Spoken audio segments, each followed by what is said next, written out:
Welcome to Boys Under the Hood. Pat Kelly, joined by James Stephenson, owner of Precision Auto Repair in West Springfield. How's it going, brother? Good to see you, Patrick. Good to see you again, too, man. I love this time that we spend together because we've talked about different things over the past few podcasts.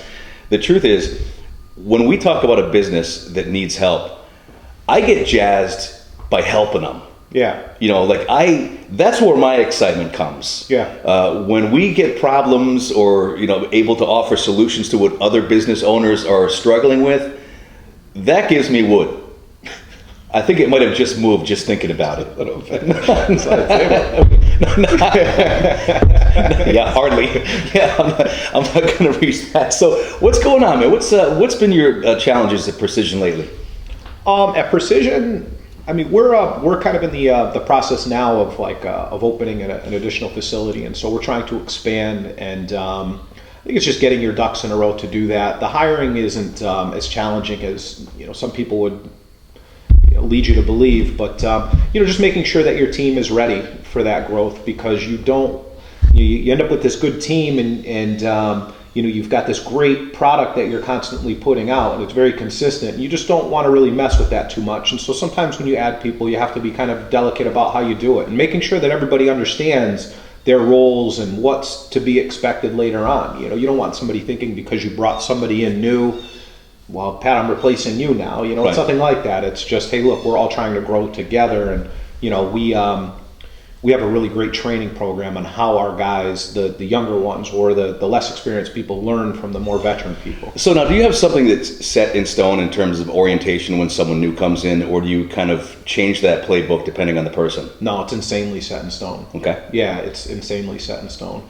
Yeah, so a lot of our handbooks and everything, they're meant to give you kind of not a bird's eye view, but it'll give you instructions. You could step in and you could read through our handbook and you could make your way through the day, but we train people in a very structured way, and we give it to them in bite-sized increments, and then they have a portal that they log into, and that actually gives them technical training as well as internal stuff. Hey, This is where we keep this, and this is where we do that. So yeah, it's very, very structured. And then from there, you begin to learn what somebody is good at and what somebody's bad at, and you start to kind of bring out the best in them. How important is that you have that structure like that? I think it's insanely important. People like structure and people like goals. I don't think that it needs to be like a hard and fast rule all the time. I think that it's still good that people understand what's expected of them and how to get there. And they don't like waiting for answers too sometimes. So if somebody's trying to use an alignment machine and maybe you showed them, and later on, a couple days later, they just didn't retain that information. Well, they can go back to their handbook and watch a video on how to use that machine, and whatever it would be. We've got videos and text in all of our handbooks, and so it's pretty cool. It's what we have found works not only in our market, but markets all across the country where we've had similar results using similar systems. So part of the Boys Under the Hood podcast is your participation. So if you're having issues with your business, in particular auto repair shops, please leave a question, leave a comment. We'd be happy to address it in a future podcast. Just leave a comment and we'll go from there in the future. Yeah, absolutely. We've got a really good question today. It might be a tough one. You ready? I am ready. This comes from Terry, who's a shop owner in Fort Myers, Florida. My God, I wish I was there right now with my shirt off. It would scare everyone off the beach, but nonetheless. Terry writes, I'm having a lot of trouble selling jobs to customers. We've had the same girl at the front desk for about 18 months, and I've just noticed a downward trend, and I'm not sure if the two are related, but was hoping you could tell me. It seems like most of the higher ticket jobs leave and go to other shops. We also get a lot of objections after the sale. Is it something we're doing wrong, or is it just the economy? Other shops in my area have similar results. I love the show, by the way. I actually met you at a conference in Baltimore back in 2016. I basically sat there prodding you for about 30 minutes and never got a chance to really thank you for the insight. Thank you. That's Terry.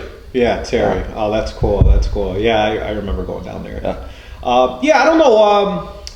That's a good question. I don't really think that because somebody else is having a result or because a few other people are having a result, that should still mean that that's the result that you get.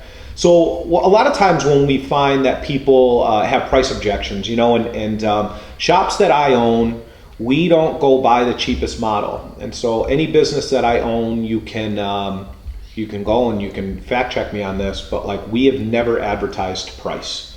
We don't, we can't, we won't, like we just never will. And so that's because we don't focus on that. We focus on customer experience, we focus on quality, we focus on retaining our staff and giving them, the things that they need. And then from there we determine, okay, it costs all of this to give everybody wants all of these things. They want all of these amenities, whatever. This is what the customers want. And the customers that are most prevalent here, they care about high quality parts and they care about a better warranty. And then we don't want to have comebacks. And comeback is when you work on a car and somebody fucks up somewhere, right? Like right. Whether it's the tech or the part or whatever, higher quality parts are going to result in less comebacks, and a higher quality technician is going to result in less comebacks. And so once we get all of our ingredients for our cake, we put our cake together.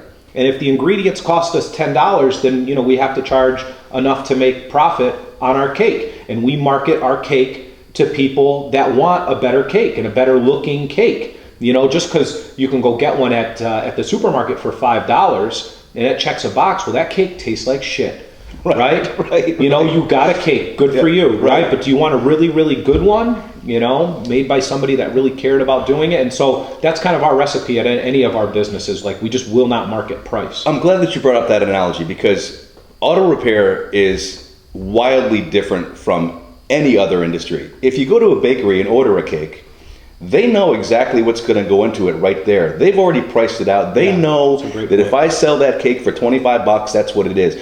When someone comes to an auto shop, you really don't know until you get into what the repair could be. You kind of know what the ingredients are, but you don't know how much of each ingredient is, how much labor, how many parts, how deep does this issue go? How much of a challenge is that to kind of look at a situation or look at a customer's issue and really not know exactly what that price is going in? That's every car every day. Yeah, that's every car every day at every single auto repair shop. And so people will call up and they'll say, well, how much is it to replace this widget? Yeah, I don't know. Yeah, who knows? And why did the widget go bad? And is the widget actually bad? And where did they get this information from? Well, my friend's a mechanic. Or, well, let your friend take care of it. Right. When you want it actually looked at properly, that's when you bring it into us. Like we have to be respectful of our time. And I'll get back to this question in a second, but you have to be respectful of your time. Like your time, your staff's time, everything. Like they don't want to just deal with like problem people all day long, that are poking and prodding them. And so you really have to go after, the best customer for your business. Like that's something that Lotus Media is incredible at. LotusMedia.biz, by the way. They're incredible at figuring out who your target customer is and then creating more systems and marketing plans around how do we duplicate this audience? And how do we go after more of this? How do we find more people that are just concerned with value as opposed to these price shoppers? And so when Terry sent in this question, behind the scenes, we do a little bit of like a little fact finding on the company. And so the first thing that I found with this business when I looked it up was that, we don't put people on blast. We don't say the name of their company or anything like that unless they want us to. But the first thing that I found is that when you go to this website, there is the actual stereotypical $19.99 oil change. Like that's what you're looking for. You're looking for this low dollar customer. And so from an internal standpoint, you want people to come in, right? An oil change is a consumable service, and so it should be a fair value. But the reality is that is also your 1 to 2 times a year. It used to be 3 to 4, but usually now it's about, maybe a couple times a year that you get into a shop and you've now driven all of these miles, racing around, driving leisurely, whatever it would be, hitting potholes, hitting bumps, wear and tear. And so you hope that nothing is wrong with your car, but you're bringing it in just to check that box. I need the oil change. Well, the tech has to properly go through that car, right? Like we have an ethical and legal obligation to look through that car, right? If you pull out of there and the wheel falls off, that's not your problem. So, it is because you're going to crash into something, but that's the shop's problem. The shop has to make sure that they do a proper job checking these things out. So that's one of the things in talking to your customers, and I've been dealing with them for a long time with your commercials and getting their insight and stuff, they appreciate that. Yeah. And the thing about Precision is they don't push the service. And this is a good example. I've mentioned this before. It's any of our shops. I brought my vehicle in to get the differential fluid changed, and it was looked over, and Matt said to me, he's like, you're going to need brakes at some point. He's like, you don't need them now, Yeah. but it's something we're going to keep an eye on. So the next time you bring your truck in, we're going to keep an eye on it. And I appreciated that because that's kind of on the horizon for me. So it's not going to be a big surprise when that time comes. Right. Is that something every shop does, or? Well, they should. They should. There's so what works for us. So just to kind of touch on this before we get on the next point, for them, they're getting exactly what they're advertising for. They are spearfishing, and he is trying to go after all of his marketing, everything on social media, anything that he has out there, anything on his website. It's all about we're fast and we're cheap. Everywhere. Good, fast, cheap. Pick two. You cannot have all three. How do you get the best tech that is going to check over the vehicle properly, and he's going to work for $19.99? You know what oil costs now? Just take a look at how much fuel is. And engine oil is, it rises incrementally with the fuel. And then you've got the cost of the filter. And then you've got the base space. Your electricity costs more, How do you make money on a $20 oil change? Man. You don't. I love talking to these shop owners. I just talked to one recently right outside Atlanta. And so this guy is trying to sell me his business, and he tells me that, I could double revenue in like a day. Like, it's no big deal. Well, first of all, you would do it, right? Because your EBITDA and then your multiplier is based on like how self-sufficient your company is and how much money you're making. Why wouldn't you want to make more money and sell it for the most that you possibly could, And he's like, well, I want to get into, you don't say it, and I want to get into real estate, he says. Well, the way I explained it to him, and there was a lot of silence on the phone afterwards, I said, well, you're already in real estate. And he goes, what do you mean? I said, how many bays your shop have? And he says, we got 6 bays, Well, perfect. Each one of those is a rental property. Yes. Right? You are renting those bays out by the hour to customers. Right, and you have technicians servicing them, just like you would have maintenance people servicing your properties. It's the same exact principle. And so you want to make sure that you've got tenants in all of those bays, right, in all of those little mini rental properties, and that you're utilizing that bay space in the best way possible. You're already in real estate, and the kid's like, just absolutely silent. I don't think anybody's ever kind of explained it to him that way. But in this case, this guy's getting exactly what he's looking for. And then when I called his shop, just as a normal consumer, hey, can you get me in for an oil change or whatever? The girl that answered the phone sounded like she had just smelled a fart. Like, she's very like, just whiny and kind of, she was like not happy to answer the phone. I don't think I'm doing a good job, but she just like wasn't happy to answer the phone. But these people should like hear you smiling through the phone when you answer the phone. And if you're not ready to take that call, let somebody else take it and go take a walk. Sometimes you get off a bad call. Right. There's nothing that leaves a bad taste in your mouth more than someone who acts like you're a burden trying to give them business. That is the worst. I have walked away from restaurants. Yeah. I've walked away from shops. I've walked away from businesses just because, hey, you don't need me. Bye. Yeah. I'll find someone else who does, who wants my business. And so I find that is very like, that's kind of all over the place now. You find a lot of people that are just like upset to help you.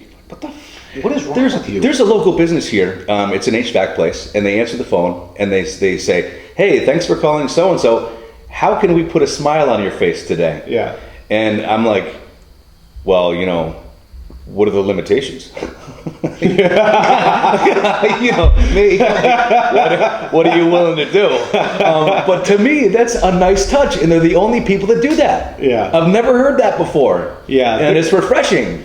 There's a shop, I don't know where the shop is or anything. I heard something similar. They would say like it's I don't know. I guess I'm wasting time thinking about it, but it was something similar, like, something very, very similar. I heard that years ago, and it always kind of stuck with me, but we've never like adopted that. Yeah, so the truth is, when you're in the people business, you have to be welcoming. You've got to welcome the business. It can't sound like rapport. You have to build rapport. You've got to build rapport, and that starts with the first phone call.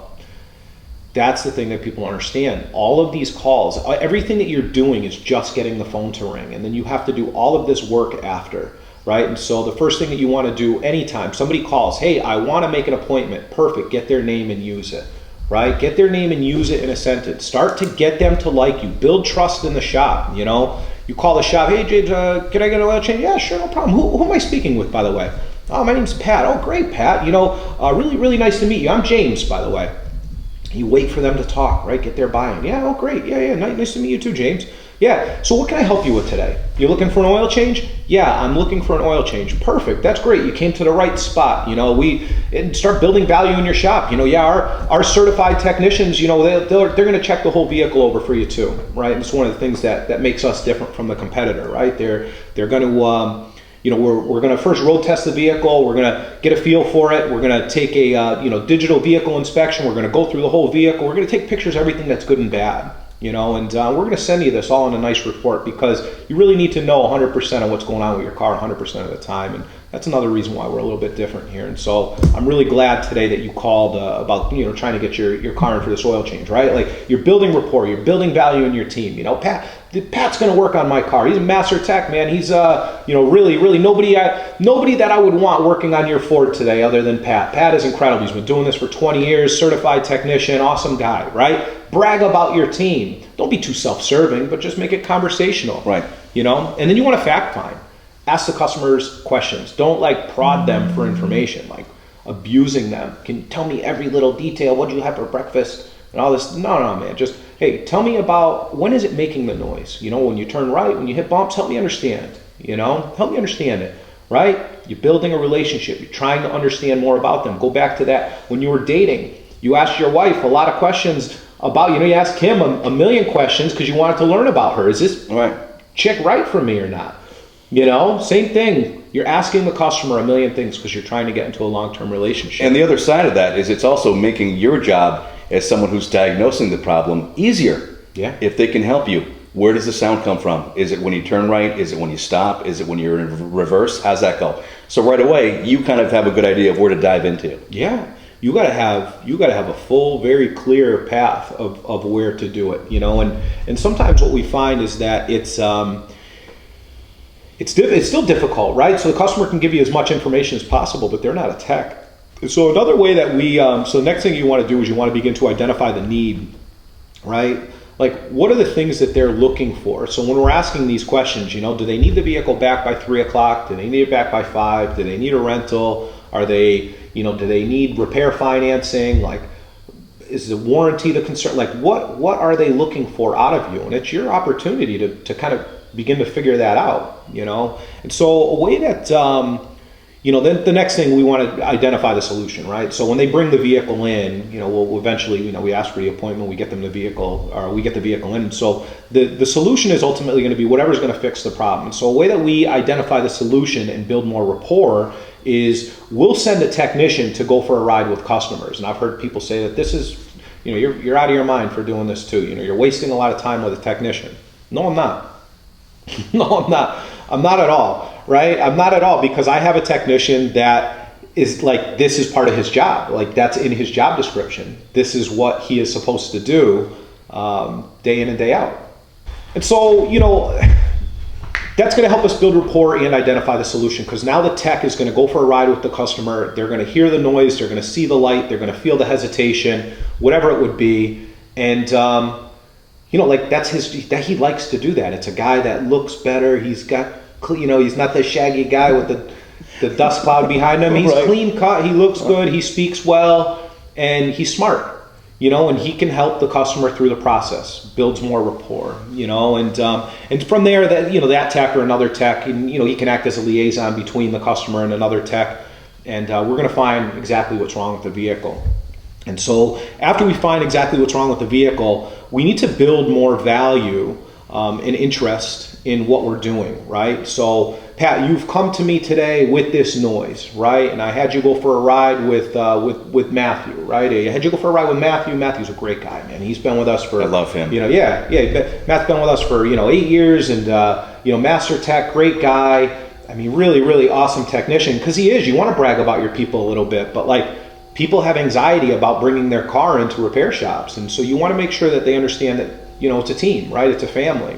And so we're building value in our people, right? And so, Matthew went through and he took a look at your Toyota today, right? He took a look at your Toyota, and so, what he found was that this widget had failed. And when this widget failed, it took this other widget out with it, right? This other part had failed with this widget. And so we're going to have to replace this and that. And so if you notice, we sent you some photos, and I sent you a little video, and it'll explain kind of how all of that works. And and sometimes you go through it with them on the phone, right, while you're there, right? But you're building more value in your team. You're building more value in your process. And then you could start building value in your warranty. We can get this done for you today. I can have it done by the end of the day. And, it comes with a warranty, 3 years, 36,000 miles. If you decide, I know that you travel, right? Because when we're fact finding, I find that Pat travels everywhere, all over the Northeast. Yeah. Hey, if something goes wrong with this car, our warranty is nationwide too. And so if you're up there in Maine for work and something goes wrong with this, not that there will, you're covered. You just call us up, we'll direct you to a shop, we'll take care of the bill for you.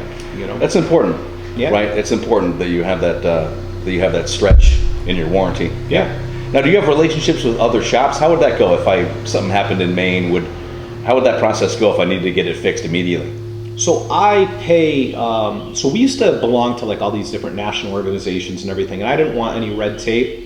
And so we're fortunate where we're at a point where we have enough shops and we have a big enough buying group and, big enough bank where we can, we just fund our own warranty. Perfect. Yeah, we just fund our own warranty. So if you come into us and there's something wrong, we'll direct you to a shop that we would use if we were in that area, if I had broken down or something. And then from there, we'll get you into that shop. And then if there's something wrong with what we did, we'll pay the bill. And we'll sort out on our end, sometimes manufacturer of a part, they'll give you a warranty or something. But if we just screwed up, we just pay for it. The goal is to get it fixed as quick as possible, So one of the things that I do want to talk about, maybe not in this podcast here, but I've seen businesses offering warranties for vehicles, after-market warranties. Yeah. I want to talk about that in a future podcast with you, to talk about, do those really work? Are they easy to deal with from a shop owner's perspective? Yeah. That kind of thing.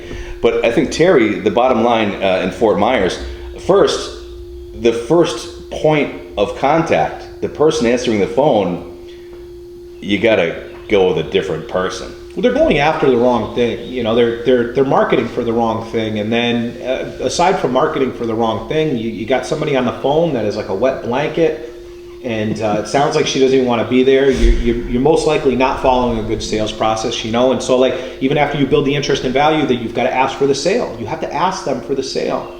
And so then we close the sale, and then we resell the sale.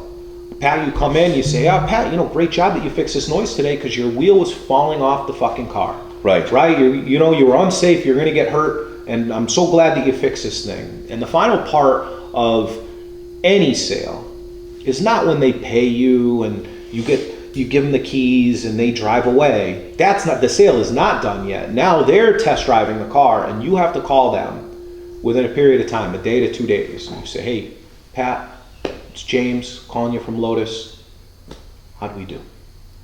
And you've got to be ready for whatever that answer is. Yeah, because sometimes some people don't. They hesitate to ask that question because they're afraid of what the answer is going to be. Be ready, dude. Be ready. More times than not, it's great. And they have all these systems now. People are like, shop owners are scared. They don't want to call a customer because they don't want to hear the bad feedback. So they're like, I'll just send this text out there, and the text is cool too.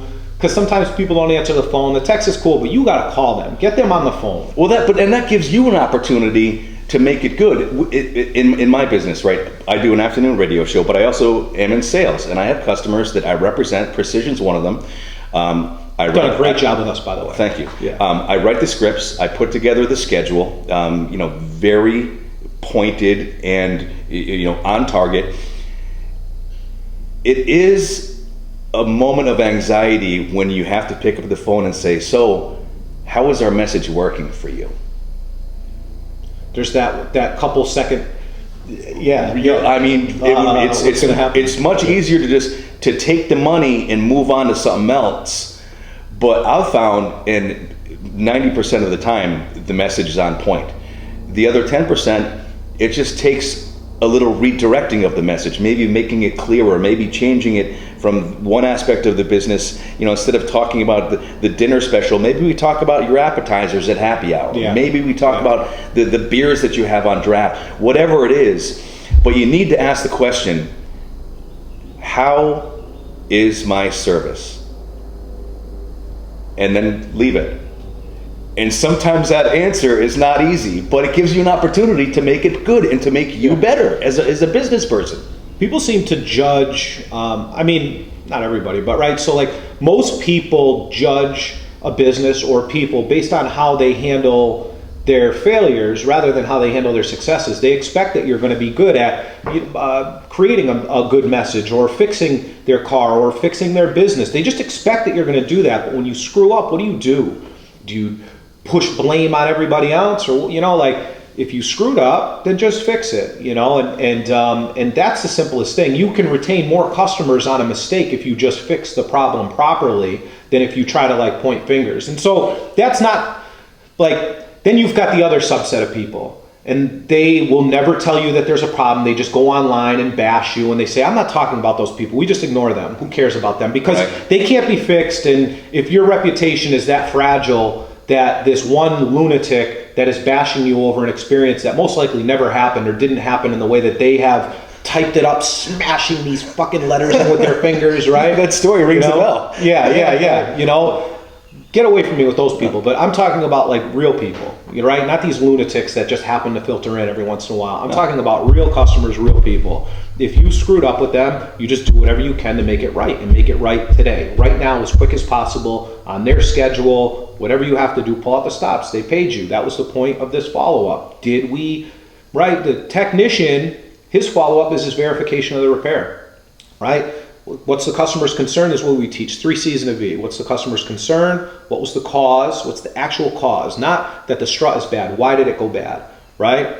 What's the cause? What's the correction? And then the verification. In my shops, 2 technicians drive each vehicle. And then after 2 technicians drive, so you worked on it, technician 2 is going to then drive it. He's going to verify it. And then I'm going to have a service writer look the car over and take it for a ride. 3 people drive that vehicle before customers get it. And ask me how many comebacks we have. How many? Minimal. We get them. Parts fail sometimes. But from technician-related comebacks, dude, minimal. It's just minimal. Because there's just so many people checking that thing over. And at first, if you didn't do that, and I just told you, all right, Pat, we're going to start doing all these double checks. People are like, why? That's crazy. It's taking all this time. Now it's second nature. In the way that the jobs are dispatched and the way that it gets sent through, it's second nature. It's all part of the system now. And everybody is checking over everybody else's work all the time. And then, another thing that really motivates people too that we don't talk about enough is pay plan, and how we pay technicians. And, I think that we should dig into that later on, because you want something that's going to promote the behavior that you're looking for. And so instead of just paying flat rate is a common system of paying people. And so what that means is there is you do a brake job on this car right here. It's an hour and a half, right? It's an hour and a half, and that's all you're going to get paid. If it takes you 5 hours to do the brakes, if it takes you 20 minutes, technician gets paid an hour and a half. You charge the customer an hour and a half. We don't really operate like that.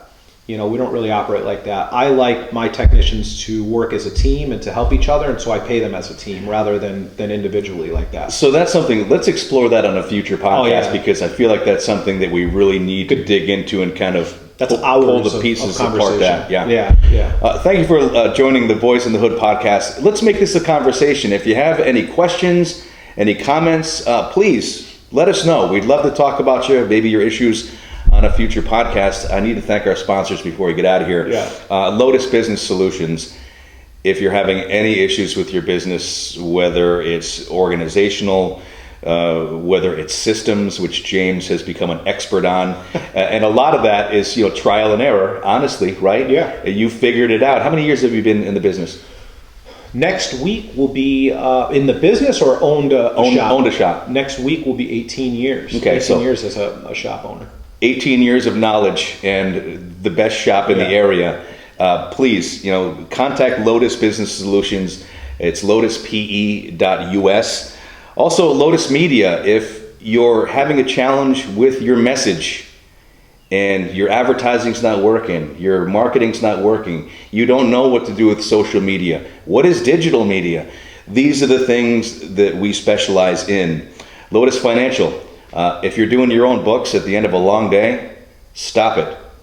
Lotus Financial can take that right away from you, and you'll find that the what it costs versus the time and the stress that it takes away from you will help you out a ton. And also, special thanks to Precision Auto Repair in West Springfield. It's been a real pleasure to start this thing. How many years have we been doing this? 6 years now. 6 years, 7 years. I think we talked about that a couple weeks ago, but then I've already forgotten. I feel like I filled that part of my brain with something useful. Well, we move forward. Please ask us questions, leave comments, and thanks for joining us for the Boys Under the Hood podcast.